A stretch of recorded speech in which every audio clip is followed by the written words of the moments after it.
Hello everyone, सत श्री अकाल सारिਆਂ ਨੂੰ।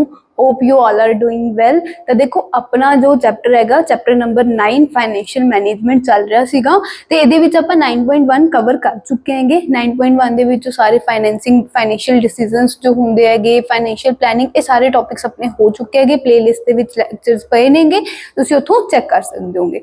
अज आपां शुरू कर रहे हैंगे 9.2 ते 9.2 दे विच आपां पढ़ना हैगा कैपिटल स्ट्रक्चर बारे कि कैपिटल स्ट्रक्चर हुंदा की हैगा, किहड़े-किहड़े फैक्टर्स हैगे जो कंपनी दे कैपिटल स्ट्रक्चर दी चॉइस नूं इफेक्ट करदे। ये सारियां चीज़ां आपां पढ़नियां हैगे 9.2 दे विच।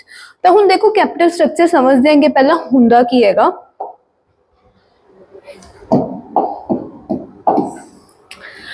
आ तुहानूं एक company the balance sheet the liability side दित्ती हुई हैगी।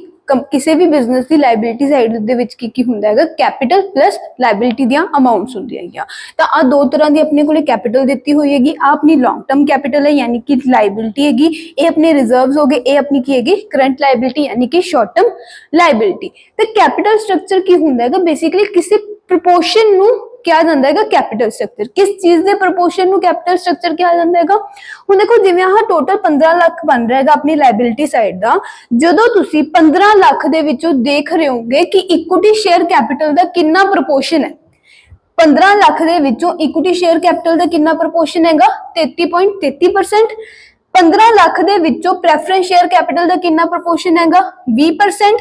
15 लाख दे विचों बोरोड कैपिटल जो थोड़ी डेट कैपिटल हुंदी हैगी, एदा कितना प्रपोर्शन है 26.67। एवं रिजर्व्स दा कितना प्रपोर्शन है 13.33 ते एवं करंट लाइबिलिटीज दा कितना प्रपोर्शन है 6.67। जदों तुसी टोटल लाइबिलिटी साइड तो प्रपोर्शन चेक कर दो कि किस चीज दा कितना प्रपोर्शन हैगा, उस प्रपोर्शन नूं क्या जांदा हैगा financial structure of the company. लेकिन जदों तुसी यही प्रपोर्शन टोटल लाइबिलिटी साइड दे विचों ना चेक करके बल्कि सिर्फ लॉन्ग टर्म कैपिटल जो है बिजनेस दी, जिन्ना भी लॉन्ग टर्म कैपिटल बिजनेस दे विच इन्वेस्ट होया हैगा, चाहे वो ऑनर्स फंड है चाहे वो बोरोड्स फंड हैगा, ओदे विचों जदों तुसी प्रपोर्शन चेक कर दोगे उन्होंने क्या जांदा हैगा capital structure of the company. हुण टोटल लाइबिलिटी साइड अपने कोले कितनी हैगी 15 लाख, एदे विचों 1 लाख की हैगी अपनी शॉर्ट टर्म लाइबिलिटीज हैगी। जदों तुसी 15 लाख चों 1 लाख माइनस कर दोगे तो कितना बचा 14 लाख। ये 14 लाख की हैगा अपने बिजनेस दे विच लॉन्ग टर्म कैपिटल इन्वेस्ट हुई भी हैगी। एदे विचों हुण बोरोड कैपिटल भी आ जांदा है, ऑनर्स फंड भी आ जांदा, सारा कुछ इनकलूड हो जांदा हैगा। हुण ये 14 लाख दे विचों जदों तुसी सारियां चीज़ां दा प्रपोर्शन चेक कर दो कि इक्विटी दा कितना प्रपोर्शन है, प्रेफरेंस शेयर दा कितना प्रपोर्शन है, बोरोड कैपिटल दा कितना, रिजर्व दा कितना प्रपोर्शन है, इन्हें प्रपोर्शन नूं ही capital structure of the company क्या जांदा हैगा कि टोटल लॉन्ग टर्म फंड दे विचों इक्विटी दा कितना पैसा लग्या होया, प्रेफरेंस दा कितना, बोरोड फंड दा कितना ते रिजर्व्स किन्ने पएगे, ये चीज़ हुंदी है कैपिटल स्ट्रक्चर। इन्नी गल समझ आ गई। कैपिटल स्ट्रक्चर आपां कहने की होंगे कि लॉन्ग टर्म फाइनेंस दे विचों आपां की चेक करना प्रपोर्शन जिहड़ा जिन्ना भी परसेंटेज हुंदी है, जदों तुसीं परसेंटेज दे विच प्रपोर्शन चेक कर रहे हो उन्होंने क्या जांदा हैगा capital structure of the company. हुण इस चैप्टर दे विच आपां कैपिटल स्ट्रक्चर पढ़ लिया की हुंदा हैगा। नैक्सट आपां इन्हां दे विच चॉइस करन दे फैक्टर्स पढ़ांगे, लेकिन वो फैक्टर्स पढ़न तो पहला कि कोई भी कंपनी किवें आपदे कैपिटल स्ट्रक्चर डिजाइन कर देगी, किवें सैट कर देगी कि कितना प्रपोर्शन वो इक्विटी रखोगी, कितना प्रपोर्शन वो प्रेफरेंस रखोगी, कितना प्रपोर्शन वो बोरोड कैपिटल रखोगी ते कितना ही प्रपोर्शन ओदे रिजर्व कैपिटल होगी। ये डिसाइड करन तो पहला ये डिसाइड करन लई जो आपां फैक्टर्स पढ़ने हैगे उन्हां नूं पढ़न तो पहला कुछ आपां छोटे छोटे कॉन्सैप्ट डिस्कस करांगे जिहड़े कि उन्हां फैक्टर्स नूं समझण लई अपने वास्ते जरूरी है। पहला की हैगा debt capital and equity share capital, cost and risk. हुण जदों तुसीं आपदे कैपिटल स्ट्रक्चर दे विच डेट कैपिटल भी इंक्लूड करनी हैगी, इक्विटी शेयर कैपिटल भी इंक्लूड करनी हैगी, तो ओदे विच किहड़ी चीज़ ज़्यादा कॉस्टली हैगी ते किहड़ी चीज़ ज़्यादा रिस्की हैगी ये भी आपां चेक करांगे। ते जदों भी आपां चेक कर रहे हैं कि डेट या इक्विटी दे विचों की चीज़ कॉस्टली हैगी ते किसदे विच रिस्क वध हैगा, तो ओदे विच की देखदे आपां कि कंपनी वास्ते company they point of view नाल डेट जो हुंदा हैगा ओदे विच कॉस्ट तो लो हुंदी हैगी, लेकिन रिस्क की हुंदा हैगा हाई हुंदा हैगा। लेकिन यही गल जदों तुसीं इक्विटी वास्ते देखदे होंगे कि जदों आपां इक्विटी लैनी हैगी तां इक्विटी दे विच कॉस्ट की हुंदा हैगा हाई हुंदी हैगी ते रिस्क की हुंदा हैगा लो ਹੁੰਦੀ ਹੈ, लो ਹੁੰਦਾ ਉਹ ਸਮਝਾਂਗੇ ਕਿਵੇਂ ਹੁੰਦਾ ਹੈਗਾ। ਹੁਣ ਇਹ ਤਾਂ ਗੱਲ ਰਹੀ ਕੰਪਨੀ ਦੇ ਪੁਆਇੰਟ ਆਫ ਵਿਊ ਤੋਂ। ਇਹੀ ਚੀਜ਼ ਜੇ ਆਪਾਂ ਇਨਵੈਸਟਰ ਦੇ ਪੁਆਇੰਟ ਆਫ ਵਿਊ ਤੋਂ ਦੇਖੀਏ, ਦੇਖੋ ਕੰਪਨੀ ਉਹ ਜਿੱਥੇ ਪੈਸਾ ਇਨਵੈਸਟ ਹੋ ਰਿਹਾ ਹੈਗਾ ਆਪਾਂ ਉਹਦੇ ਪੁਆਇੰਟ ਆਫ ਵਿਊ ਤੋਂ ਦੇਖ ਲਿਆ, ਮਤਲਬ ਜੋ ਪੈਸਾ ਲੈ ਰਿਹਾ ਬੰਦਾ ਉਹਦੇ ਪੁਆਇੰਟ ਆਫ ਵਿਊ ਤੋਂ ਦੇਖ ਲਿਆ ਕਿ ਡੈਟ ਕੀ ਹੈਗਾ, ਕਾਸਟ ਲੋ ਹੁੰਦੀ ਹੈ ਕਿ ਰਿਸਕ ਹਾਈ ਹੁੰਦਾ, ਇਕੁਇਟੀ ਕੀ ਹੁੰਦੀ ਹੈ ਕਿ ਕਾਸਟ ਹਾਈ ਹੁੰਦੀ ਹੈ ਕਿ ਰਿਸਕ ਲੋ ਹੁੰਦਾ ਹੈਗਾ, ਕਿਵੇਂ ਹੁੰਦਾ ਉਹ ਵੀ ਸਮਝਾਉਣੀ ਹੈਗੀ। ਹੁਣ ਇਹੀ ਚੀਜ਼ ਜਿਹੜਾ ਬੰਦਾ ਪੈਸੇ ਦੇ ਰਿਹਾ ਹੈਗਾ ਯਾਨੀ ਕਿ ਇਨਵੈਸਟਰ, ਆਪਾਂ ਉਹਦੇ ਪੁਆਇੰਟ ਆਫ ਵਿਊ ਤੋਂ ਦੇਖੀਏ ਤਾਂ ਜਦੋਂ ਵੀ ਇਨਵੈਸਟਰ ਡੈਟ ਦੇ ਵਿੱਚ ਪੈਸੇ ਲਾ ਰਿਹਾ ਹੈਗਾ ਤਾਂ ਹੁਣ ਡੈਟ ਦੇ ਵਿੱਚ ਪੈਸੇ ਲਾਉਣ ਨਾਲ ਉਹਨੂੰ ਕਾਸਟ ਤਾਂ ਨਹੀਂ ਪਊਗੀ ਬਟ ਉਹਨੂੰ ਰਿਟਰਨ ਮਿਲੂਗੀ ਕਿ ਪੈਸੇ ਲਾ ਕੇ ਉਹਨੂੰ ਕੁਛ ਨਾ ਕੁਛ ਕਮਾਈ ਹੋਊਗੀ। ਤੇ ਡੈਟ ਦੇ ਵਿੱਚ ਜੋ ਰਿਟਰਨ ਮਿਲਦੀ ਹੈਗੀ ਉਹ ਕੀ ਹੁੰਦੀ ਹੈਗੀ, ਲੋ ਹੁੰਦੀ ਹੈਗੀ। ਰਿਸਕ ਵੀ ਕੀ ਹੁੰਦਾ ਹੈਗਾ, ਲੋ ਹੁੰਦਾ। ਬਟ ਜਿਹੜਾ ਇਨਵੈਸਟਰ ਇਕੁਇਟੀ ਦੇ ਵਿੱਚ ਪੈਸੇ ਲਾ ਰਿਹਾ ਹੈਗਾ ਉਹਨੂੰ ਰਿਟਰਨ ਵੀ ਹਾਈ ਮਿਲਦੀ ਹੈਗੀ ਤੇ ਉਹਦਾ ਰਿਸਕ ਵੀ ਕੀ ਹੁੰਦਾ ਹੈਗਾ, ਹਾਈ ਹੁੰਦਾ। ਕਿਵੇਂ ਹੁੰਦਾ ਉਹ ਦੱਸਦੀ।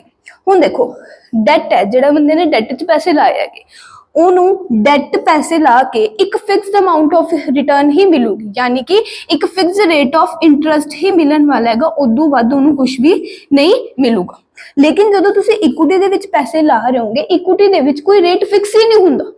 ਜਿੰਨਾ ਵੀ ਪ੍ਰੋਫਿਟ ਪਿੱਛੇ ਬਚ ਗਿਆ ਸਾਰੇ ਬੰਦਿਆਂ ਨੂੰ ਦੇਣ ਤੋਂ ਬਾਅਦ, ਜੋ ਤੁਹਾਡੀ ਫਿਕਸਡ ਕੈਪੀਟਲ ਹੈਗੀ ਉਹਨਾਂ ਬੰਦਿਆਂ ਨੂੰ ਪੈਸੇ ਦੇਣ ਤੋਂ ਬਾਅਦ, ਫਿਕਸਡ ਕਾਸਟ ਕੈਪੀਟਲ ਹੁੰਦੀ ਹੈਗੀ ਜਿਹੜੀ, ਉਹਨਾਂ ਬੰਦਿਆਂ ਨੂੰ ਪੈਸੇ ਦੇਣ ਤੋਂ ਬਾਅਦ ਜਿੰਨਾ ਵੀ ਪਿੱਛੇ ਬਚ ਗਿਆ ਉਹ ਸਾਰਾ ਦਾ ਸਾਰਾ ਕਿਹਨੂੰ ਦੇਣਾ ਹੈਗਾ, ਆਪਾਂ ਇਕੁਇਟੀ ਨੂੰ ਦੇਣਾ। ਤਾਂ ਇਕੁਇਟੀ ਵਾਸਤੇ ਤਾਂ ਪਤਾ ਹੀ ਨਹੀਂਗਾ ਕਿੰਨੀ ਹਾਈ ਰਿਟਰਨ ਹੋ ਸਕਦੀ। ਤੇ ਇਹਦੇ ਵਾਸਤੇ ਇਹਨਾਂ ਨੇ ਕਿਹਾ ਹੈਗਾ ਕਿ ਰਿਟਰਨ ਕੀ ਹੁੰਦੀ ਹੈਗੀ, ਇਕੁਇਟੀ ਦੇ ਵਿੱਚ ਹਾਈ ਹੁੰਦੀ ਹੈ ਕਿ ਕੁਝ ਫਿਕਸ ਅਮਾਉਂਟ ਨਹੀਂ ਹੈਗੀ। ਇਹਨਾਂ ਦੇ ਵਿੱਚ ਰਿਟਰਨ ਲੋ ਹੁੰਦੀ ਹੈ ਕਿਉਂਕਿ ਇਹਨਾਂ ਨੂੰ ਤਾਂ ਪ੍ਰੋਫਿਟ ਦੇ ਵਿੱਚੋਂ ਆਪਾਂ ਇੱਕ ਫਿਕਸ ਅਮਾਉਂਟ ਹੀ ਦੇਣੀ ਹੈ। ਹੁਣ ਰਿਸਕ ਵੀ ਕੀ ਹੁੰਦਾ ਹੈਗਾ, ਲੋ ਹੁੰਦਾ ਹੈਗਾ। ਰਿਸਕ ਕਿਵੇਂ ਲੋ ਹੁੰਦਾ ਹੈਗਾ, ਜੇ ਮੰਨ ਲਓ ਕਿ ਕਿਸੇ ਬੰਦੇ ਨੇ ਡੈਟ 'ਚ ਪੈਸੇ ਲਾਏ ਹੈਗੇ ਤਾਂ ਉਹ ਬੰਦੇ ਨੂੰ ਪ੍ਰੋਫਿਟ ਦੇ ਵਿੱਚੋਂ ਹਰ ਸਾਲ ਇੰਟਰਸਟ ਮਿਲ ਜਾਣਾ ਆਪਣਾ। ਤੇ ਜਦੋਂ ਵੀ ਜਿੰਨੇ ਵੀ ਟਾਈਮ ਵਾਸਤੇ ਉਹਨੇ ਪੈਸੇ ਦਿੱਤੇ ਹੈਗੇ, ਮੰਨ ਲਓ ਕਿ ਉਹਨੇ 5 ਸਾਲਾਂ ਵਾਸਤੇ ਪੈਸੇ ਦਿੱਤੇ ਸੀਗੇ ਤਾਂ 5 ਸਾਲਾਂ ਬਾਅਦ ਉਹਨੂੰ ਕੀ ਹੋਏਗਾ, ਪੈਸੇ ਵੀ ਮਿਲ ਜਾਣੇ। ਚਲੋ 5 ਸਾਲਾਂ ਬਾਅਦ ਨਹੀਂ, ਪੂਰੀ ਜ਼ਿੰਦਗੀ ਵਾਸਤੇ ਦਿੱਤੇ ਸੀਗੇ। ਤੇ ਕੰਪਨੀ ਜਦੋਂ ਬੰਦ ਹੋਊਗੀ ਉਦੋਂ ਵੀ ਸਭ ਤੋਂ ਪਹਿਲਾਂ ਪੇਮੈਂਟ ਕਿਹਦੀ ਹੋਊਗੀ, ਡੈਟ ਕੈਪੀਟਲ ਦੀ ਹੀ ਹੋਊਗੀ। ਲੇਕਿਨ ਜਦੋਂ ਕੰਪਨੀ ਬੰਦ ਹੋ ਰਹੀ ਹੈਗੀ ਉਦੋਂ ਸਭ ਤੋਂ ਲਾਸਟ ਤੇ ਪੇਮੈਂਟ ਕਿਹਦੀ ਹੁੰਦੀ ਹੈਗੀ, ਇਕੁਇਟੀ ਦੀ ਹੁੰਦੀ ਹੈਗੀ। ਤਾਂ ਕਰਕੇ ਕਿਹਾ ਜਾਂਦਾ ਹੈਗਾ ਕਿ ਇਕੁਇਟੀ ਦੇ ਵਿੱਚ ਰਿਸਕ ਜੋ ਹੁੰਦਾ ਹੈਗਾ ਉਹ ਕੀ ਹੁੰਦਾ ਹੈਗਾ, ਹਾਈ ਹੁੰਦਾ ਹੈਗਾ, ਕਿਉਂਕਿ ਕੁਝ ਨਹੀਂ ਪਤਾ ਪ੍ਰੋਫਿਟ ਚੋਂ ਕੁਝ ਬਚੂਗਾ ਕਿ ਨਹੀਂ ਬਚੂਗਾ। ਤੇ ਜਦੋਂ ਕੰਪਨੀ ਬੰਦ ਹੋ ਰਹੀ ਹੈਗੀ ਉਦੋਂ ਐਂਡ ਤੇ ਇਹਨਾਂ ਨੂੰ ਮੋੜਨ ਵਾਸਤੇ ਆਪਣੇ ਕੋਲੇ ਪੈਸੇ ਬਚਣਗੇ ਕਿ ਨਹੀਂ ਬਚਣਗੇ। ਇਹਦੇ ਵਿੱਚ ਰਿਸਕ ਕਿਉਂ ਘੱਟ ਹੈ, ਕਿਉਂਕਿ ਇਹਨਾਂ ਨੂੰ ਤਾਂ ਸਾਰਿਆਂ ਨਾਲੋਂ ਪਹਿਲਾਂ ਪੈਸੇ ਮੋੜੇ ਜਾਣਗੇ। ਤਾਂ ਜਦੋਂ ਆਪਾਂ ਉਸ ਬੰਦੇ ਦੇ ਪੁਆਇੰਟ ਆਫ ਵਿਊ ਤੋਂ ਗੱਲ ਕਰ ਰਹੇ ਹਾਂ ਜਿਹਨੇ ਪੈਸੇ ਲਾਣੇ ਹੈਗੇ, ਤਾਂ ਉਹਦੇ ਪੁਆਇੰਟ ਆਫ ਵਿਊ ਦੇ ਨਾਲ ਇਕੁਇਟੀ ਦੇ ਵਿੱਚ ਸਭ ਤੋਂ ਵੱਧ ਰਿਸਕ ਹੁੰਦਾ ਤੇ ਡੈਟ ਦੇ ਵਿੱਚ ਸਭ ਤੋਂ ਘੱਟ ਰਿਸਕ ਹੁੰਦਾ ਹੈਗਾ। ਰਿਟਰਨ ਵੀ ਆਪਾਂ ਨੂੰ ਇਕੁਇਟੀ ਦੇ ਵੱਧ ਮਿਲਦੀ ਹੈ ਕਿਉਂਕਿ ਜਿੰਨਾ ਵੱਧ ਰਿਸਕ ਲਵਾਂਗੇ ਉਨਾ ਹੀ ਵੱਧ ਰਿਟਰਨ ਮਿਲੂਗੀ, ਜਿੰਨਾ ਘੱਟ ਰਿਸਕ ਲਾਉਂਗੇ ਉਨੀ ਹੀ ਘੱਟ ਰਿਟਰਨ ਮਿਲੂਗੀ। ਇੰਨੀ ਗੱਲ ਸਮਝ ਆਈ। ਹੁਣ ਆ ਜਾਓ ਇੱਧਰ ਕੰਪਨੀ ਦੇ ਪੁਆਇੰਟ ਆਫ ਵਿਊ ਤੋਂ। ਜਦੋਂ ਤੁਸੀਂ ਕੰਪਨੀ ਦੇ ਪੁਆਇੰਟ ਆਫ ਵਿਊ ਤੋਂ ਗੱਲ ਕਰ ਰਹੇ ਹੋਗੇ ਨਾ, ਜਿਵੇਂ ਹੁਣ ਇੱਥੇ ਡੈਟ ਕੈਪੀਟਲ ਨੂੰ ਫਿਕਸ ਅਮਾਉਂਟ ਇੰਟਰਸਟ ਹੀ ਮਿਲਣਾ ਹੈਗਾ, ਉਵੇਂ ਇੱਥੇ ਵੀ ਜਦੋਂ ਡੈਟ ਕੈਪੀਟਲ ਲੈ ਰਹੇ ਹੋਗੇ ਤਾਂ ਉੱਥੇ ਤੁਹਾਨੂੰ ਫਿਕਸ ਰੇਟ ਆਫ ਇੰਟਰਸਟ ਹੀ ਪੇ ਕਰਨਾ ਪਊਗਾ। ਤਾਂ ਕਰਕੇ ਡੈਟ ਕੈਪੀਟਲ ਤੇ ਕਾਸਟ ਵੀ ਕੀ ਪੈਂਦੀ ਹੈਗੀ, ਆਪਾਂ ਨੂੰ ਘੱਟ ਪੈਂਦੀ ਹੈਗੀ। ਇਕੁਇਟੀ ਦੇ ਜਿੰਨਾ ਪ੍ਰੋਫਿਟ ਬਚ ਗਿਆ ਉਹਦੇ ਚੋਂ ਇਕੁਇਟੀ ਨੂੰ ਹਿੱਸਾ ਦੇਣਾ ਪਊਗਾ, ਇਕੁਇਟੀ ਨੂੰ ਦੇਣਾ ਪਊਗਾ। ਤਾਂ ਇਕੁਇਟੀ ਤੇ ਕਾਸਟ ਕੀ ਹੁੰਦੀ ਹੈਗੀ, ਆਪਾਂ ਨੂੰ ਹਾਈ ਬੀਅਰ ਕਰਨੀ ਪੈਂਦੀ ਹੈ। ਹੁਣ ਰਿਸਕ ਦੇ ਪੁਆਇੰਟ ਆਫ ਵਿਊ 'ਚ ਇੱਥੇ ਉਲਟਾ ਹੈਗਾ। ਰਿਸਕ ਜੋ ਹੁੰਦਾ ਹੈਗਾ ਕੰਪਨੀ ਨੂੰ ਹਮੇਸ਼ਾ ਡੈਟ ਕੈਪੀਟਲ ਦੇ ਵਿੱਚ ਵੱਧ ਹੁੰਦਾ ਹੈਗਾ। ਕਿਵੇਂ ਵੱਧ ਹੁੰਦਾ ਹੈਗਾ ਕਿ ਜੇ ਮੰਨ ਲਓ ਕਿਸੇ ਟਾਈਮ ਤੇ ਕੰਪਨੀ ਤੋਂ ਡੈਟ ਨੂੰ ਪੈਸਾ ਨਾ ਮੋੜਿਆ ਗਿਆ, ਡੈਟ ਦਾ ਜੋ ਇੰਟਰਸਟ ਬਣਦਾ ਹੈਗਾ ਉਹ ਨਾ ਪੇ ਕੀਤਾ ਗਿਆ, ਤਾਂ ਡੈਟ ਹੋਲਡਰ ਕੋਲੇ ਇੱਕ ਪੁਆਇੰਟ ਹੁੰਦਾ ਹੈਗਾ, ਇੱਕ ਓਪਰਚੁਨਿਟੀ ਹੁੰਦੀ ਹੈਗੀ ਕਿ ਉਹ ਕੋਰਟ ਦੇ ਵਿੱਚ ਜਾ ਕੇ ਕੰਪਨੀ ਨੂੰ ਬੰਦ ਵੀ ਕਰਵਾ ਸਕਦੇ ਹੈਗੇ। ਲੇਕਿਨ ਇਹੀ ਜੇ ਆਪਾਂ ਇਕੁਇਟੀ ਦੀ ਗੱਲ ਕਰੀਏ ਕਿ ਜੇ ਮੰਨ ਲਓ ਇਕੁਇਟੀ ਨੂੰ ਆਪਾਂ ਨੂੰ ਪ੍ਰੋਫਿਟ ਚੋਂ ਹਿੱਸਾ ਨਾ ਦਿੱਤਾ ਗਿਆ, ਇਕੁਇਟੀ ਨੂੰ ਮੋੜਨ ਵਾਸਤੇ ਪੈਸੇ ਨਾ ਬਚੇ ਆਪਣੇ ਕੋਲੇ, ਫਿਰ ਉਸ ਕੇਸ ਦੇ ਵਿੱਚ ਇਕੁਇਟੀ ਕੰਪਨੀ ਨੂੰ ਬੰਦ ਨਹੀਂ ਕਰਵਾ ਸਕਦੇ।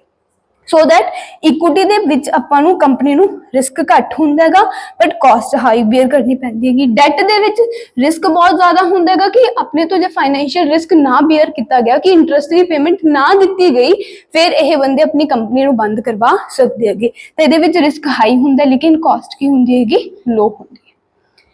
ਇੰਨੀ ਗੱਲ ਸਮਝ ਆ ਗਈ ਸਾਰਿਆਂ ਨੂੰ। ਮੋਰ ਓਵਰ ਇਹਦੀ ਕਾਸਟ ਤਾਂ ਵੀ ਲੋ ਹੁੰਦੀ ਹੈਗੀ ਕਿਉਂਕਿ ਜੋ ਤੁਸੀਂ ਇਹਨਾਂ ਉੱਤੇ ਇੰਟਰਸਟ ਪੇ ਕਰ ਦਿਓਗੇ ਉਹ ਕੀ ਹੁੰਦਾ ਹੈਗਾ ਕੰਪਨੀ ਦਾ ਐਕਸਪੈਂਸ ਹੁੰਦਾ ਹੈਗਾ। ਤੇ ਜਦੋਂ ਵੀ ਆਪਾਂ ਪ੍ਰੋਫਿਟ ਉੱਤੇ ਟੈਕਸ ਭਰਦੇ ਹਾਂਗੇ ਹਮੇਸ਼ਾ ਉਸ ਪ੍ਰੋਫਿਟ ਦੇ ਉੱਤੇ ਟੈਕਸ ਭਰਦੇ ਹਾਂਗੇ ਜਿਹਦੇ ਵਿੱਚੋਂ ਇੰਟਰਸਟ ਦੀ ਅਮਾਉਂਟ ਮਾਈਨਸ ਕੀਤੀ ਹੁੰਦੀ ਹੈਗੀ। ਤਾਂ ਇੰਟਰਸਟ ਪੇ ਕਰਨ ਨਾਲ ਆਪਾਂ ਨੂੰ ਟੈਕਸ ਬੈਨੀਫਿਟ ਵੀ ਮਿਲਦਾ ਹੈਗਾ। ਇਹ ਵੀ ਇੱਕ ਰੀਜ਼ਨ ਹੈਗਾ ਡੈਟ ਦਾ ਲੈਸ ਕਾਸਟਲੀ ਹੋਣ ਦਾ। ਤਾਂ ਫਿਰ ਹੁਣ ਜਦੋਂ ਵੀ ਕੰਪਨੀ ਨੇ ਆਪਦਾ ਕੈਪੀਟਲ ਸਟਰਕਚਰ ਡਿਜ਼ਾਈਨ ਕਰਨਾ ਹੈਗਾ ਸੋਚਣਾ ਹੈਗਾ ਕਿ ਉਹਦੇ ਵਿੱਚ ਕਿੰਨਾ ਪ੍ਰਪੋਰਸ਼ਨ ਡੈਟ ਦਾ ਹੋਵੇ ਕਿੰਨਾ ਪ੍ਰਪੋਰਸ਼ਨ ਇਕੁਇਟੀ ਦਾ ਹੋਵੇ ਤਾਂ ਉਹ ਇਹ ਚੀਜ਼ ਕੰਸੀਡਰ ਕਰੂਗੀ ਕਿ ਕਾਸਟ ਕਿਹਦੇ ਵਿੱਚ ਵੱਧ ਹੈ ਕਿਹਦੇ 'ਚ ਘੱਟ ਹੈ, ਰਿਸਕ ਕਿਹਦੇ ਵਿੱਚ ਵੱਧ ਹੈ ਕਿਹਦੇ 'ਚ ਘੱਟ ਹੈ। ਕਲੀਅਰ ਹੋ ਗਈ। ਤਾਂ ਇਹ ਵੀ ਆਪਾਂ ਨੂੰ ਜਾਣਨਾ ਜ਼ਰੂਰੀ ਸੀਗਾ ਕਿ ਕਾਸਟ ਤੇ ਰਿਸਕ ਦੇ ਪੁਆਇੰਟ ਆਫ ਵਿਊ ਨਾਲ ਇਕੁਇਟੀ ਸ਼ੇਅਰਸ ਤੇ ਡਿਬੈਂਚਰ ਦੀ ਕੀ ਪੋਜੀਸ਼ਨ ਹੁੰਦੀ ਹੈ। ਇਨਵੈਸਟਰ ਦੇ ਪੁਆਇੰਟ ਆਫ ਵਿਊ ਨਾਲ ਕੀ ਕਾਸਟਲੀ ਹੈਗਾ ਕੀ ਕਿੰਨਾ ਰਿਸਕੀ ਹੈਗਾ ਉਹ ਵੀ ਦੇਖ ਲਿਆ ਆਪਾਂ, ਕੰਪਨੀ ਦੇ ਪੁਆਇੰਟ ਆਫ ਵਿਊ ਨਾਲ ਵੀ ਦੇਖ ਲਿਆ। ਕਲੀਅਰ ਹੋਇਆ।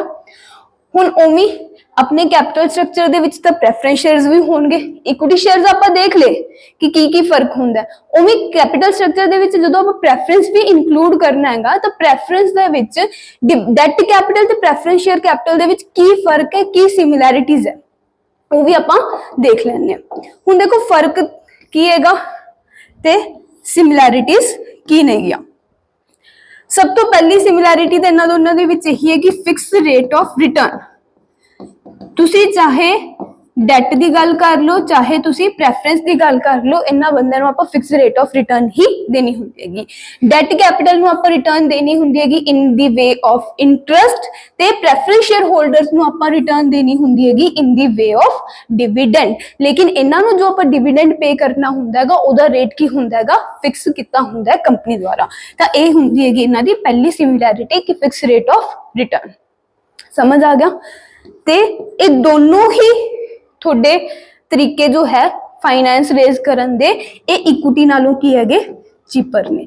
ਕਿਉਂ ਚੀਪਰ ਕਿਉਂ ਨੇ ਉਹ ਆਪਾਂ ਪਹਿਲੇ ਪੁਆਇੰਟ 'ਚ ਦੇਖ ਹੀ ਲਿਆ ਕਿ ਇਹਨਾਂ ਦੇ ਵਿੱਚ ਜੋ ਰਿਟਰਨ ਆਪਾਂ ਦੇਣੀ ਹੁੰਦੀ ਹੈ ਉਹ ਫਿਕਸ ਹੁੰਦੀ ਹੈਗੀ ਸੋ ਦੈਟ ਇਹ ਕੀ ਹੁੰਦੇ ਹੈਗੇ ਲੈਸ ਕਾਸਟਲੀ ਹੁੰਦੇ ਹੈਗੇ। ਹੁਣ ਡਿਫਰੈਂਸ ਕੀ ਹੈਗਾ ਇਹਨਾਂ ਦੇ ਵਿੱਚ। ਸਭ ਤੋਂ ਪਹਿਲਾ ਡਿਫਰੈਂਸ ਤਾਂ ਇਹ ਹੈਗਾ ਕਿ ਪ੍ਰੈਫਰੈਂਸ ਦੇ ਵਿੱਚ ਆਪਾਂ ਨੂੰ ਟੈਕਸ ਬੈਨੀਫਿਟ ਨਹੀਂ ਮਿਲਦਾ। ਪ੍ਰੈਫਰੈਂਸ ਦੇ ਵਿੱਚ ਟੈਕਸ ਬੈਨੀਫਿਟ ਆਪਾਂ ਨੂੰ ਨਹੀਂ ਮਿਲਦਾ ਬਟ ਡੈਟ ਕੈਪੀਟਲ ਦੇ ਵਿੱਚ ਆਪਾਂ ਨੂੰ ਟੈਕਸ ਬੈਨੀਫਿਟ ਮਿਲ ਜਾਂਦਾ ਕਿਉਂਕਿ ਡੈਟ ਤੇ ਜੋ ਆਪਾਂ ਇੰਟਰਸਟ ਪੇ ਕਰਦੇ ਹਾਂ ਉਹ ਆਪਣਾ ਐਕਸਪੈਂਸ ਹੈ ਲੇਕਿਨ ਪ੍ਰੈਫਰੈਂਸ ਨੂੰ ਜੋ ਆਪਾਂ ਰਿਟਰਨ ਪੇ ਕਰਦੇ ਆ ਉਹ ਕੀ ਆਪਣਾ ਜਸਟ ਪ੍ਰੋਫਿਟ ਦੀ ਡਿਸਟ੍ਰੀਬਿਊਸ਼ਨ ਹੈ। ਤਾਂ ਉਹਦੇ ਤੇ ਜੋ ਆਪਾਂ ਪੇਮੈਂਟ ਕੀਤੀ ਹੈਗੀ ਆਪਾਂ ਨੂੰ ਟੈਕਸ ਬੈਨੀਫਿਟ ਨਹੀਂ ਮਿਲੂਗਾ ਲੇਕਿਨ ਡੈਟ ਕੈਪੀਟਲ ਤੇ ਆਪਾਂ ਨੂੰ ਬੈਨੀਫਿਟ ਮਿਲ ਜੂਗਾ। ਕਲੀਅਰ ਹੋ ਗਈ ਗੱਲ। ਹੋਰ ਇਹਨਾਂ ਦੇ ਵਿੱਚ ਡਿਫਰੈਂਸ ਕੀ ਹੁੰਦਾ ਹੈਗਾ ਕਿ ਜਦੋਂ ਤੁਸੀਂ ਪ੍ਰੈਫਰੈਂਸ ਨੂੰ ਰਿਟਰਨ ਪੇ ਕਰਨੀ ਹੈਗੀ ਪ੍ਰੈਫਰੈਂਸ ਨੂੰ ਰਿਟਰਨ ਹਮੇਸ਼ਾ ਆਊਟ ਆਫ ਪ੍ਰੋਫਿਟ ਹੀ ਹੁੰਦੀ ਹੈ। ਪ੍ਰੈਫਰੈਂਸ ਨੂੰ ਜੋ ਆਪਾਂ ਡਿਵੀਡੈਂਡ ਦੇਣਾ ਹੁੰਦਾ ਉਹ ਹਮੇਸ਼ਾ ਆਊਟ ਆਫ ਪ੍ਰੋਫਿਟ ਹੀ ਦਿੱਤਾ ਜਾਂਦਾ ਹੈਗਾ ਲੇਕਿਨ ਡਿਬੈਂਚਰ ਡੈਟ ਹੋਲਡਰਸ ਨੂੰ ਜੋ ਤੁਸੀਂ ਇੰਟਰਸਟ ਪੇ ਕਰਨਾ ਹੁੰਦਾ ਹੈਗਾ ਉਹ ਜ਼ਰੂਰੀ ਨਹੀਂ ਹੈਗਾ ਕਿ ਪ੍ਰੋਫਿਟ ਦੇ ਵਿੱਚੋਂ ਹੀ ਦਿੱਤਾ ਜਾਵੇ ਉਹ ਇਨ ਕੇਸ ਆਫ ਲਾਸ ਵੀ ਪੇ ਕੀਤਾ ਜਾਊਗਾ। ਤਾਂ ਇਹ ਇਹਨਾਂ ਦੇ ਵਿੱਚ ਸੈਕੰਡ ਡਿਫਰੈਂਸ ਹੈ। ਸਮਝ ਆ ਗਿਆ। ਸਿਮਿਲੈਰਿਟੀ ਬਸ ਇਹੀ ਹੈਗਾ ਕਿ ਫਿਕਸ ਰੇਟ ਹੁੰਦਾ ਹੈਗਾ ਤਾਂ ਕਰ ਕਿਉਂ ਹੁੰਦਾ ਹੈਗਾ ਫਿਕਸ ਰੇਟ ਹੁੰਦਾ ਹੈਗਾ ਬਸ ਇਹਨਾਂ ਤੇ ਆਪਾਂ ਜੋ ਰਿਟਰਨ ਦੇਣੀ ਹੁੰਦੀ ਫਿਕਸ ਦੇਣੀ ਹੁੰਦੀ ਹੈਗੀ ਇਸੇ ਕਰਕੇ ਇੱਕ ਹੀ ਹੁੰਦੇ ਹੈਗੇ ਲੈਸ ਕਾਸਟਲੀ ਹੁੰਦੇ ਹੈਗੇ। ਲੇਕਿਨ ਡਿਫਰੈਂਸ ਕੀ ਹੈਗਾ ਪ੍ਰੈਫਰੈਂਸ ਲੈਣ ਨਾਲ ਆਪਾਂ ਨੂੰ ਕੋਈ ਟੈਕਸ ਬੈਨੀਫਿਟ ਨਹੀਂ ਮਿਲਦਾ ਪਰ ਤੇ ਪ੍ਰੈਫਰੈਂਸ ਦੀ ਜੋ ਪੇਮੈਂਟ ਹੁੰਦੀ ਹੈ ਉਹ ਹਮੇਸ਼ਾ ਪ੍ਰੋਫਿਟ ਤੋਂ ਦਿੱਤੀ ਜਾਂਦੀ ਹੈਗੀ ਤੇ ਡੈਟ ਕੈਪੀਟਲ ਦੀ ਪੇਮੈਂਟ ਆਪਾਂ ਨੂੰ ਲਾਸ ਦੇ ਵਿੱਚ ਵੀ ਦੇਣੀ ਹੀ ਪਊਗੀ ਕਿਉਂਕਿ ਉਹ ਆਪਣਾ ਐਕਸਪੈਂਸ ਹੈ ਤੇ ਪ੍ਰੈਫਰੈਂਸ ਨੂੰ ਜੋ ਆਪਾਂ ਡਿਵੀਡੈਂਡ ਪੇ ਕਰ ਰਹੇ ਹਾਂਗੇ ਉਹ ਆਪਣਾ ਐਕਸਪੈਂਸ ਨਹੀਂ ਹੈਗਾ ਉਹ ਜਸਟ ਆਪਾਂ ਆਪਣੇ ਸ਼ੇਅਰ ਹੋਲਡਰ ਨੂੰ ਪ੍ਰੋਫਿਟ ਦੇ ਵਿੱਚੋਂ ਹਿੱਸਾ ਦਿੰਦੇ ਹੈਗੇ। ਕਲੀਅਰ ਹੋ ਗਈ ਗੱਲ ਇੰਨੀ। ਤਾਂ ਕੈਪੀਟਲ ਸਟਰਕਚਰ ਜਦੋਂ ਆਪਾਂ ਡਿਸਾਈਡ ਕਰਨਾ ਹੈਗਾ ਤੇ ਉਹਦੇ ਵਿੱਚ ਫਿਕਸ ਕਾਸਟ ਕੈਪੀਟਲ ਇਨਕਲੂਡ ਕਰਨੀ ਹੈ ਤੁਸੀਂ ਫਿਕਸ ਕਾਸਟ ਕੈਪੀਟਲ ਇਨਕਲੂਡ ਕਰਨਾ ਚਾਹੁੰਦੇ ਹੋਗੇ ਤਾਂ ਫਿਕਸ ਕਾਸਟ ਕੈਪੀਟਲ ਆਪਣੇ ਕੋਲੇ ਦੋ ਹੀ ਨੇਗੇ ਡੈਟ ਕੈਪੀਟਲ ਤੇ preference capital. Equity share capital fix cost capital ਦੇ ਵਿੱਚ ਨਹੀਂ ਆਉਂਦੀ ਕਿਉਂਕਿ ਜੋ ਇਕੁਇਟੀ ਨੂੰ ਰਿਟਰਨ ਪੇ ਕੀਤੀ ਜਾਂਦੀ ਉਹ ਕਦੇ ਵੀ ਫਿਕਸ ਨਹੀਂ ਹੁੰਦੀ। ਜਿੰਨਾ ਪ੍ਰੋਫਿਟ ਬਚ ਗਿਆ ਉਹ ਉਹਨਾਂ ਨੂੰ ਆਪਾਂ ਦੇਣਾ ਹੁੰਦਾ ਇਹਨਾਂ ਨੂੰ ਹਮੇਸ਼ਾ ਜਿੰਨਾ ਵੀ ਰਿਟਰਨ ਡਿਸਾਈਡ ਹੋਏਗਾ ਉਨਾ ਹੀ ਦੇਣਾ ਹੁੰਦਾ ਤਾਂ ਕਰਕੇ ਇਹਨਾਂ ਦੋਨਾਂ ਨੂੰ ਫਿਕਸ ਕਾਸਟ ਕੈਪੀਟਲ ਵੀ ਕਿਹਾ ਜਾਂਦਾ ਹੈਗਾ। ਫਿਰ ਜਦੋਂ ਕੈਪੀਟਲ ਸਟਰਕਚਰ ਦੇ ਵਿੱਚ ਆਪਾਂ ਫਿਕਸ ਕਾਸਟ ਕੈਪੀਟਲਸ ਇਨਕਲੂਡ ਕਰਨੀ ਹੈਗੀ ਨਾ ਉਦੋਂ ਆਪਾਂ ਇਹ ਚੀਜ਼ਾਂ ਵੀ ਦੇਖਾਂਗੇ ਕਿ ਇਹਨਾਂ ਦੋਨਾਂ ਦੇ ਵਿੱਚੋਂ ਕਿਹੜਾ ਬੈਨੀਫੀਸ਼ੀਅਲ ਹੋ ਸਕਦਾ ਹੈਗਾ ਆਪਣੇ ਵਾਸਤੇ। ਗੱਲ ਕਲੀਅਰ ਹੋਗੀ। ਨੈਕਸਟ ਹੈ ਆਪਣੇ ਕੋਲੇ ਟ੍ਰੇਡਿੰਗ ਔਨ ਇਕੁਇਟੀ ਕਨਸੈਪਟ। ਜਦੋਂ ਵੀ ਆਪਾਂ ਆਪਣੇ ਬਿਜ਼ਨਸ ਦੇ ਵਿੱਚ ਕੈਪੀਟਲ ਸਟਰਕਚਰ ਡਿਜ਼ਾਈਨ ਕਰਦੇ ਹਾਂਗੇ ਕਿ ਕਿਸ ਚੀਜ਼ ਦਾ ਕਿੰਨਾ ਪ੍ਰੋਪੋਰਸ਼ਨ ਹੋਊਗਾ, ਉਦੋਂ ਆਪਣੇ ਕੈਪੀਟਲ ਸਟਰਕਚਰ ਨੂੰ ਟ੍ਰੇਡਿੰਗ ਔਨ ਇਕੁਇਟੀ ਵੀ ਇਫੈਕਟ ਕਰਦਾ ਹੈਗਾ। ਤਾਂ ਟ੍ਰੇਡਿੰਗ ਔਨ ਇਕੁਇਟੀ ਇੱਕ ਕੰਸੈਪਟ ਹੈਗਾ।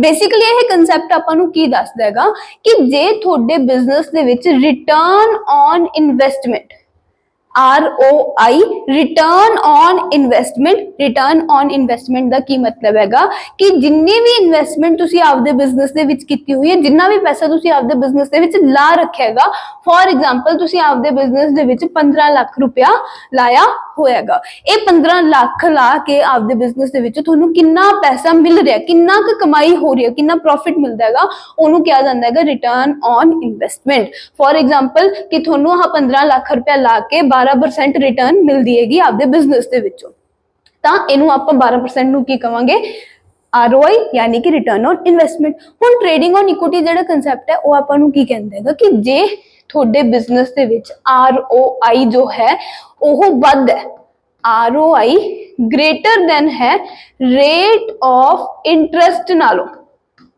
ਰੇਟ ਆਫ ਇੰਟਰਸਟ ਕਾਦਾ, ਰੇਟ ਆਫ ਇੰਟਰਸਟ ਜਿਹੜਾ ਕਿ ਆਪਾਂ ਡੈਟ ਕੈਪੀਟਲ ਤੇ ਪੇ ਕਰਨਾ ਹੁੰਦਾ ਹੈਗਾ, ਇਹਦੇ ਨਾਲੋਂ ਜੇ ਆਪਣੀ ROI ਵੱਧ ਹੈਗੀ, ਫਿਰ ਉਸ ਕੇਸ ਦੇ ਵਿੱਚ ਕੰਪਨੀ ਅਗਰ ਆਪਣੇ ਕੈਪੀਟਲ ਸਟਰਕਚਰ ਦੇ ਵਿੱਚ ਡੈਟ ਕੈਪੀਟਲ ਇਨਕਲੂਡ ਕਰੂਗੀ ਤਾਂ ਉਹਨੂੰ ਵੱਧ ਫਾਇਦਾ ਹੋਊਗਾ ਤੇ ਉਹਦੇ ਨਾਲ ਕੀ ਹੋਊਗਾ, ਅਰਨਿੰਗ ਪਰ ਸ਼ੇਅਰ ਜੋ ਹੈ, ਜੋ ਵੀ shareholders, equity shareholders ਨੂੰ ਆਪਾਂ ਡਿविडेंड पे करना ਹੁੰਦਾ ਹੈਗਾ, ਉਹ ਪਰ ਸ਼ੇਅਰ ਅਰਨਿੰਗ ਜੋ ਹੋਊਗੀ ਉਹ ਹਮੇਸ਼ਾ ਕੀ ਆਊਗੀ, ਵੱਧ ਆਊਗੀ। ਲੇਕਿਨ ROI ਜੇ ਘੱਟ ਹੈ ਰੇਟ ਆਫ ਇੰਟਰਸਟ ਨਾਲੋਂ, ਫਿਰ ਕੰਪਨੀ ਨੂੰ ਆਪਣੇ ਕੈਪੀਟਲ ਸਟਰਕਚਰ ਦੇ ਵਿੱਚ ਡੈਟ ਕੈਪੀਟਲ ਨਹੀਂ ਇਨਕਲੂਡ ਕਰਨੀ ਚਾਹੀਦੀ। ਜੇ ਫਿਰ ਵੀ ਕੰਪਨੀ ਡੈਟ ਕੈਪੀਟਲ ਇਨਕਲੂਡ ਕਰੂਗੀ ਤਾਂ ਉਹਦੇ ਨਾਲ ਅਰਨਿੰਗ ਪਰ ਸ਼ੇਅਰ ਜੋ ਹੈ ਉਹ ਡਿਕਰੀਜ਼ ਹੋ ਜੂਗੀ, ਘਟ ਜੂਗੀ, लो ਆਊਗੀ। A है trading on equity concept. Trading on equity means the use of fixed cost sources of finance such as preference shares and debentures and long-term loans in the capital structure to increase the return on equity shares. जो भी तुसी equity shares ਨੂੰ return pay करनी हैगी, ਉਹ per share किन्नी return है बनदी हैगी, ਉਹ जे तुसी increase करना चाहते होगे, फिर तुसी की कर सकते होगे, आपदे capital structure ਦੇ ਵਿੱਚ fixed cost capitals ਨੂੰ include कर सकते होगे। fixed cost capitals मतलब कि preference share capital, debenture loans वगैरह इन्हां ਨੂੰ include कर सकते हो, लेकिन ਇਹ ਆਪਾਂ ਉਦੋਂ ਹੀ ਕਰਨਾ ਹੈਗਾ ਜਦੋਂ ਆਪਣੀ ROI ਕੀ ਹੈਗੀ, ਵੱਧ ਹੈਗੀ ਰੇਟ ਆਫ ਇੰਟਰਸਟ ਨਾਲੋਂ। ਜੋ ਵੀ ਤੁਸੀਂ ਡੈਟ ਕੈਪੀਟਲ ਤੇ ਇੰਟਰਸਟ ਪੇ ਕਰਨਾ ਉਹਦੇ ਨਾਲੋਂ ਜੇ ਰਿਟਰਨ ਵੱਧ ਹੈਗੀ ਫਿਰ ਹੀ ਆਪਾਂ ਇਦਾਂ ਕਰਨਾ ਹੈਗਾ। ਜੇ ਘੱਟ ਹੈਗੀ, ਲੈਸ ਹੈਗੀ, ਫਿਰ ਆਪਾਂ ਇਦਾਂ ਨਹੀਂ ਕਰ ਸਕਦੇ। ਜੇ ਕਰਾਂਗੇ ਤਾਂ ਆਪਣੀ ਅਰਨਿੰਗ ਪਰ ਸ਼ੇਅਰ ਕੀ ਹੈਗੀ, ਘਟ ਜੂਗੀ। ਇਹ ਚੀਜ਼ ਆਪਾਂ ਹੁਣੀ ਪ੍ਰੂਵ ਕਰ ਲੈਣੇ ਹੈਗੇ ਇਹ ਇੱਕ केस स्टडी ना। तो देखो ਇਹਦੇ ਵਿੱਚ ਕੀ ਕਿਹਾ ਹੋਏਗਾ, ਆਪਾਂ ਨੂੰ टोटल फंड्स इंप्लॉयड किन्ने हैगे 50 लाख। ਆਪਾਂ ਇੱਕ ਬਿਜ਼ਨਸ ਦੇ ਵਿੱਚ 50 ਲੱਖ ਰੁਪਏ ਲਾਇਆ ਹੋਏਗਾ। ਸਿਚੁਏਸ਼ਨ 1 ਦੇ ਵਿੱਚ ਇਹਨਾਂ ਨੇ ਆਪਾਂ ਨੂੰ ਕਹਿਤਾ ਕਿ 50 lakh equity shares of 10 each aggregating to rupees 50 lakh debt ਕੀ ਹੈਗੀ, ਨਿਲ ਹੈਗੀ। ਪਹਿਲੀ ਸਿਚੁਏਸ਼ਨ 'ਚ ਇਹਨਾਂ ਨੇ ਕਿਹਾ ਹੈਗਾ ਕਿ 50 ਲੱਖ ਰੁਪਏ ਆਪਾਂ ਬਿਜ਼ਨਸ ਦੇ ਵਿੱਚ ਲਾਇਆ ਹੋਏਗਾ ਤੇ ਉਹ 50 ਲੱਖ ਰੁਪਏ ਸਾਰਾ ਕਾਹਦਾ ਹੈਗਾ, इक्विटी शेयर्स ਦਾ ਹੈਗਾ। ਕਿੰਨੇ ਸ਼ੇਅਰਸ ਲੱਗੇ ਹੋਏਗੇ, 5 ਲੱਖ। ਇੱਕ ਸ਼ੇਅਰ ਦੀ ਵੈਲਿਊ ਕਿੰਨੀ ਹੈਗੀ, 10 ਰੁਪਏ। ਸੈਕੰਡ ਸਿਚੁਏਸ਼ਨ ਦੇ ਵਿੱਚ ਇਹਨਾਂ ਨੇ ਕਿਹਾ ਹੈਗਾ ਕਿ ਜਿਹੜਾ ਆਪਾਂ 50 ਲੱਖ ਰੁਪਏ ਲਾਇਆ ਹੋਏਗਾ ਉਹਦੇ ਵਿੱਚੋਂ 4 ਲੱਖ ਇਕੁਇਟੀ ਸ਼ੇਅਰ ਹੈਗੇ 10 ਰੁਪਏ ਦੇ, ਯਾਨੀ ਕਿ 40 ਲੱਖ ਰੁਪਏ ਇਕੁਇਟੀ ਸ਼ੇਅਰ ਹੋਲਡਰਸ ਹੈਗਾ ਤੇ 10% ਡੈਟ ਅਮਾਉਂਟਿੰਗ ਟੂ 10 ਲੱਖ ਤੇ 10 ਲੱਖ ਰੁਪਏ ਕਿਹਦਾ ਹੈਗਾ, ਡੈਟ ਕੈਪੀਟਲ ਦਾ, ਜਿਹਦੇ ਉੱਤੇ ਆਪਾਂ 10% ਵਿਆਜ ਪੇ ਕਰਨਾ ਹੈ। टैक्स रेट की हैगा 30%। कंपनी ने जिन्ना भी प्रॉफिट कमाया ਉਹਦੇ ਤੇ जो टैक्स भरना है सरकार ਨੂੰ ਆਪਾਂ 30% भरना है। रिटर्न ऑन इन्वेस्टमेंट कितना हैगा अपना 16%, यानी कि 50 ਲੱਖ ਰੁਪਏ ਲਾ ਕੇ ਆਪਾਂ ਨੂੰ ਕਿੰਨਾ ਰਿਟਰਨ ਮਿਲੂਗਾ, 16% ਰਿਟਰਨ ਮਿਲੂਗੀ। That is 16% of 50 lakh 8 lakh ਰੁਪਏ। ਤਾਂ ਆਪਣਾ प्रॉफिट ਆਪਾਂ ਕਿੰਨਾ ਕਮਾ ਰਹੇ ਹਾਂਗੇ, 8 ਲੱਖ ਰੁਪਏ ਕਮਾ ਰਹੇ ਹਾਂਗੇ 50 ਲੱਖ ਰੁਪਏ ਲਾ ਕੇ। ਤਾਂ ਹੁਣ ਦੇਖੋ ਆਪਣੀ ਡੈਟ ਕੈਪੀਟਲ ਕਿੰਨੀ ਹੈਗੀ, 10 ਲੱਖ ਹੈਗੀ। ਕਿੰਨਾ ਇੰਟਰਸਟ पे करना हैगा, 10%। रेट ऑफ इंटरेस्ट 10% हो गया। Rate on investment, return on investment कितना हो गया, 16%। ROI इंक्रीज हैगी, ਵੱਧ ਹੈਗੀ ਇੰਟਰਸਟ ਨਾਲੋਂ, ਤਾਂ ਆਪਾਂ ਕੀ ਕਰਨਾ ਹੈਗਾ, ਡੈਟ ਕੈਪੀਟਲ ਇਨਕਲੂਡ ਕਰਨੀ ਹੈ। ਹੁਣ ਸਿਚੁਏਸ਼ਨ 1 ਤੇ 2 ਦੇ ਵਿੱਚ ਇਹਨਾਂ ਨੇ ਆਹੀ ਗੱਲ ਦੱਸੀ ਹੈਗੀ ਆਪਾਂ ਨੂੰ। ਪਹਿਲੀ ਸਿਚੁਏਸ਼ਨ ਦੇ ਵਿੱਚ ਆਪਾਂ ਡੈਟ ਕੈਪੀਟਲ ਇਨਕਲੂਡ ਨਹੀਂ ਕੀਤੀ, ਦੂਜੀ ਚ ਕੀਤੀ ਹੈਗੀ। ਹੁਣ ਆਪਾਂ ਇਫੈਕਟ ਦੇਖਦੇ ਹਾਂਗੇ ਕਿ ਪਹਿਲੀ ਸਿਚੁਏਸ਼ਨ ਚ ਅਰਨਿੰਗ ਪਰ ਸ਼ੇਅਰ ਵੱਧ ਆਉਂਦੀ ਹੈ ਕਿ ਦੂਜੀ ਸਿਚੁਏਸ਼ਨ ਚ ਅਰਨਿੰਗ ਪਰ ਸ਼ੇਅਰ ਵੱਧ ਆਉਂਦੀ ਹੈ।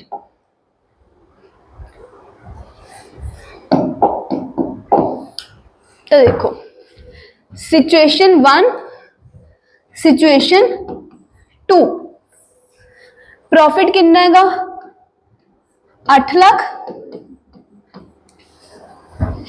प्रॉफिट कितना हैगा 8 लाख। पहली सिचुएशन च भी ਆਪਾਂ किन्ने पैसे लाए ਸੀਗੇ 50 ਲੱਖ ਤੇ 50 ਲੱਖ ਸਾਰਾ ਕਾਦਾ ਸੀਗਾ ਇਕੁਇਟੀ ਸ਼ੇਅਰ ਦਾ ਸੀਗਾ। ਯਾਨੀ ਕਿ ਜੇ ਆਪਾਂ ਪ੍ਰੋਫਿਟ ਦੀ ਗੱਲ ਕਰੀਏ ਇਹਦੇ ਵਿੱਚੋਂ ਫਸਟ ਕੇਸ ਦੇ ਵਿੱਚ ਆਪਾਂ ਇੰਟਰਸਟ ਕਿੰਨਾ ਪੇ ਕਰਨਾ ਹੈਗਾ 0 ਪੇ ਕਰਨਾ ਹੈ। ਆ ਜਿਹੜਾ ਪ੍ਰੋਫਿਟ ਆਪਾਂ ਨੂੰ ਦਿੱਤਾ ਹੋਇਆ ਹੈਗਾ ਇਹ ਦਿੱਤਾ ਹੋਇਆ ਪ੍ਰੋਫਿਟ ਬਿਫੋਰ इंटरस्ट, यानी कि इंटरस्ट पे करन तो पहला अपना 8 लाख प्रॉफिट आया सी। हुण इहदे विचों इंटरस्ट कितना जाऊगा 0 जाऊगा क्योंकि डेट कैपिटल आपां लित्ती नहीं सीगी। सैकेंड केस दे विच इंटरस्ट कितना जाऊगा 10 लाख दी डेट कैपिटल सीगी, इहदे ते रेट ऑफ इंटरस्ट कितना सीगा 10%, कितना हो गया 1 लाख। इहदे ते आपां कितना पे करता 1 लाख रुपया ब्याज पे करता, पिछे कितना बचा 7 लाख। ये आ गया अपने कोले earning after interest before tax, इनू तुसी प्रॉफिट भी लिख सकते हो। इत्थे कितना आया अपने कोले 8 lakh earning after interest before tax. गल समझ आ गई। हुण आ 8 लाख आ गया, उत्थे कितना आ गया 7 लाख। टैक्स कितना सीगा 30%। पहली सिचुएशन ते जो तुसी टैक्स पे करोगे वो पे करोगे तुसी 8 लाख ते 8 लाख ते 30% कितना हो गया 2,40,000। ਇਹਦੇ ਤੇ ਵੀ ਟੈਕਸ ਰੇਟ ਕਿੰਨਾ ਹੈਗਾ 30%। ਇਹਦੇ ਤੇ ਜੋ ਆਪਾਂ ਟੈਕਸ ਪੇ ਕਰਾਂਗੇ ਉਹ 7 ਲੱਖ ਤੇ ਕਰਾਂਗੇ, ਕਿੰਨਾ ਆ ਜਾਊਗਾ 2,10,000। ਪਿੱਛੇ ਕਿੰਨਾ ਬਚ ਗਿਆ 4,90,000, ਇੱਥੇ ਬਚ ਗਿਆ 5,60,000। क्लीयर होगी गल। हुण देखो पहली सिचुएशन जे तुसी ध्यान नाल देखो ते दूजी भी, पहली सिचुएशन च आपां टैक्स भरिया हैगा 2,40, दूजी सिचुएशन च आपां टैक्स भरिया हैगा 2,10। कितना फर्क पै गया 30,000 रुपया टैक्स दा मेरा फर्क पै गया। जे मैं आपदे कैपिटल स्ट्रक्चर दे विच डेट कैपिटल इनकलूड नहीं करदी तां ओदे नाल की हुंदा हैगा मेरा जो टैक्स हैगा ओह मैनूं वध भरना पै रिहा कि 30,000। लेकिन जे मैं डेट कैपिटल इनकलूड करके चलदी हैगी तां ओदे नाल मैनूं टैक्स जो है वो 30,000 रुपया घट भरना पऊगा। गल समझ आ गई। हुण आ जिहड़ा प्रॉफिट बचा ये आ गया अपने कोले earning after interest and tax. इत्थे 5,60,000, इत्थे आया earning after interest and tax 4,90,000। हुण आ जिहड़ा 5,60 ते 4,90 हैगे ये आपां इक्विटी शेयर होल्डर्स दे विच वंड देना। किवें वंडोगे 5,60,000 आया, पहली सिचुएशन दे विच शेयर होल्डर्स किन्ने सीगे अपने कोले 5 लाख, 50 लाख रुपए कैपिटल लाई सीगी ते 10 रुपए का एक शेयर सीगा, डिवाइड करोगे कि नंबर ऑफ शेयर्स आ जाएंगे थोड़े कोले 5 लाख।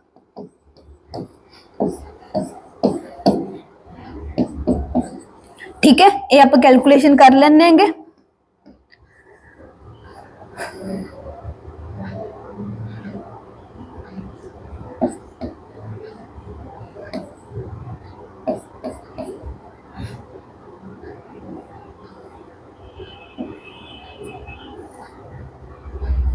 ते इधर 4,90,000 वंडना आपां, नंबर ऑफ शेयर्स किन्ने हैगे 4 लाख। 40 लाख अपने कोले इक्विटी शेयर होल्डर्स का पैसा सीगा ते 10 रुपए का एक शेयर है, नंबर ऑफ शेयर्स किन्ने हो जाएंगे 4 लाख।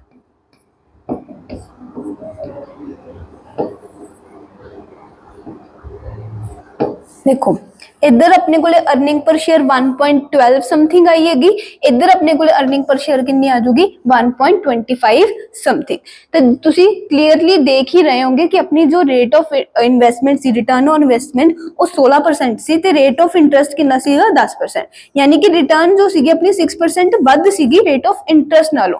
ते उस केस दे विच आपां दोनों सिचुएशंस लेके देख लिया कि जे आपां कल्ला इक्विटी लेके चल देंगे तो कितनी अर्निंग पर शेयर आंदी है, कि जे आपां कुछ डेट कैपिटल भी इंक्लूड कर देंगे तो ਉਹਦੇ ਨਾਲ ਕਿੰਨੀ अर्निंग पर शेयर आंदी हैगी। ਤਾਂ ਇੱਥੇ ਜੋ ਮੇਰੀ अर्निंग पर शेयर हैगी ਉਹ ਇਸ ਸਿਚੁਏਸ਼ਨ ਨਾਲੋਂ ਕੀ ਹੈਗੀ ਘੱਟ ਹੈਗੀ।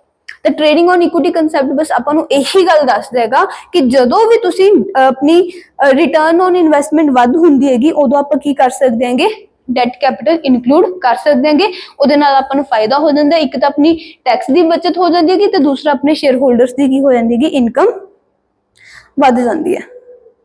दसो इन्नी गल समझ आ गई सारिਆਂ ਨੂੰ। ਇਹ ਸੀਗੀ ਪਹਿਲੀ ਸਿਚੁਏਸ਼ਨ ਜਦੋਂ ROI ਜੋ ਹੈ ਉਹ ਇੰਟਰਸਟ ਦੇ ਰੇਟ ਨਾਲੋਂ ਕੀ ਹੈਗੀ ਇਨਕਰੀਜ਼ ਹੈ। ਇਹ ਆਪਾਂ ਦੇਖ ਲਈ। ਹੁਣ ਆਪਾਂ ਦੂਜੀ ਗੱਲ ਵੀ ਕਹੀ ਸੀਗੀ ਕਿ ਜਦੋਂ ਇਹ ਲੈਸ ਹੁੰਦੀ ਹੈਗੀ ਰੇਟ ਆਫ ਇੰਟਰਸਟ ਨਾਲੋਂ, ਉਦੋਂ ਇਹ ਸਿਚੁਏਸ਼ਨ ਫੋਲੋ ਕਰਨੀ ਬੈਨੀਫੀਸ਼ੀਅਲ ਨਹੀਂ ਹੈ। ਇਹ ਸਿਚੁਏਸ਼ਨ ਕਿਹੜੀ ਹੈਗੀ? ਜਦੋਂ ਆਪਾਂ ਡੈਟ ਕੈਪੀਟਲ ਇਨਕਲੂਡ ਕਰਦੇ ਹਾਂ। ਜਦੋਂ ਲੈਸ ਹੈ ਉਦੋਂ ਜੇ ਤੁਸੀਂ ਡੈਟ ਕੈਪੀਟਲ ਇਨਕਲੂਡ ਕਰੋਗੇ ਤਾਂ ਉਹਦੇ ਨਾਲ ਕੀ ਹੁੰਦਾ ਹੈਗਾ, ਆਪਣੀ ਅਰਨਿੰਗ ਪਰ ਸ਼ੇਅਰ ਘਟਦੀ ਹੈਗੀ। ਤਾਂ ਉਹ ਵੀ ਆਪਾਂ ਦੇਖ ਲੈਣੇ ਕਿਵੇਂ ਘਟੂਗੀ। ਤਾਂ ਆਹੀ ਕੁਐਸਚਨ ਲੈ ਕੇ ਚੱਲਾਂਗੇ। 50 ਲੱਖ 40 ਤੇ 10 lakh 10% rate of interest, tax rate same ਰਹੂਗਾ 30%। ਬਸ ਜੋ ਰੇਟ ਰਿਟਰਨ ਔਨ ਇਨਵੈਸਟਮੈਂਟ ਹੈ ਇੱਥੇ 16% ਦਿੱਤੀ ਹੋਈ ਹੈਗੀ। ਮੈਂ ਸੈਕੰਡ ਸਿਚੁਏਸ਼ਨ ਵਾਸਤੇ ਇਹਨੂੰ ਕੀ ਕਰ ਦਿਆਂਗੀ 8% ਕਰ ਦਿਆਂਗੀ। ਤਾਂ ਸੈਕੰਡ ਸਿਚੁਏਸ਼ਨ ਆਪਾਂ ਸੋਲਵ ਕਰ ਦੇंगे, मतलब सेकंड पॉइंट जो आप गल कर रहे हैं।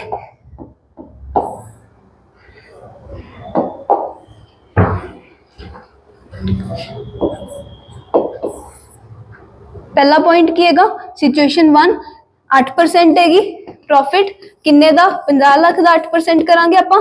50 लाख का 8% किन्ना हुंदा हैगा 4 लाख। तो 4 लाख अपने कोले की आ गया प्रॉफिट आ गया बिफोर इंटरस्ट। हुण पहले दी सिचुएशन दे विच ओही इक्विटी सीगी कल्ली तो इंटरस्ट नहीं हैगा। दूजी सिचुएशन दे विच 1 लाख इंटरस्ट आ जाऊगा तो प्रॉफिट आफ्टर इंटरस्ट किन्ना बचा 3 लाख। इत्थे किन्ना बचा 4 लाख। क्लियर होगी गल। हुण टैक्स ओही 30% है, एदा 30% किन्ना हो जाऊगा 1,20,000 माइनस करांगे किन्ना बचा 2,80,000। इत्थे 30% रेट ऑफ इंटरस्ट है, 3 लाख का 30% 90,000 किन्ना बचा पिछे 2,10,000। तो हुण इत्थे अपने कोले 2,80,000 बचे शेयर होल्डर्स विच वंडर नूं, इत्थे अपने कोले बचेगा 2,10,000। हुण आ जिहड़ा 2,80,000 वंडिया जाऊगा ये किन्ने शेयर होल्डर्स दे विच वंडिया जाऊगा 5 लाख।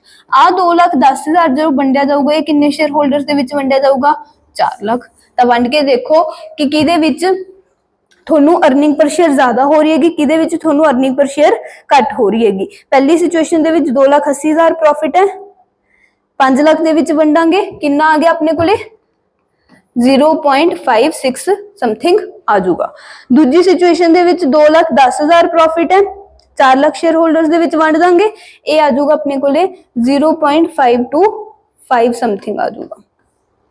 तो हुण देखो इस सिचुएशन दे विच अर्निंग पर शेयर वध आ रही हैगी ते इहदे विच आ रही है 0.52। इत्थे अपने कोल अर्निंग पर शेयर की हैगी घट हैगी।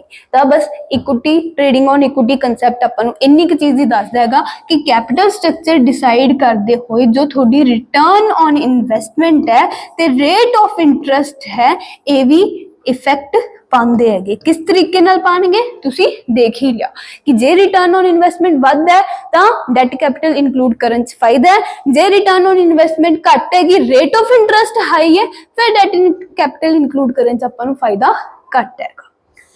होप थोनू ये गल क्लीयर होगी सारी, ठीक है।